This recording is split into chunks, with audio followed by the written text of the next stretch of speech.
प्रत्येक फावट प्रोटेस्ट जाता, मागीर कोण तरी बीजेपीचो लिडर येता, हांगा एक कसली कागदपत्रां दिता, घरा वयता, 8 दिसांनी परतो प्रोटेस्ट करचो पडटा. आमी हेय पळयता हांगा स्पेशली पेडण्यान आनी हांगा मोपा एअरपोर्ट, हो मोपा एअरपोर्ट फक्त टॅक्सीकारांचोच विशय न्हू तर पूर्ण पेडण्या तालुक्याचो आसा.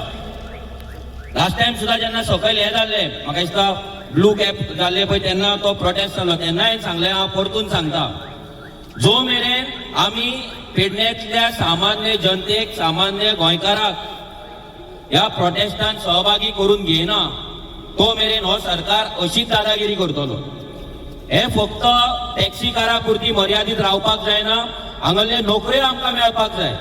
कित्याक कितलेशे टॅक्सीकारांचे घरा कडेन भयण आसतली, भाव आसतलो, जी शिकलात आनी ते टॅक्सी चलोवंक सोदिना, पूण तांकां हांगा नोकरी जाय, पूण तांकां नोकरी मेळना. प्रत्येक जण टॅक्सी चलोवपाक शकना. जर टॅक्सी जर चड जाली जाल्यार फाल्यां भाडी मेळचें ना. जशें मायनिंग टायमार जाल्लें, जशें ट्रकांचें जाल्लें, सेम हांगा जातलें. थंय जावपाक नाका.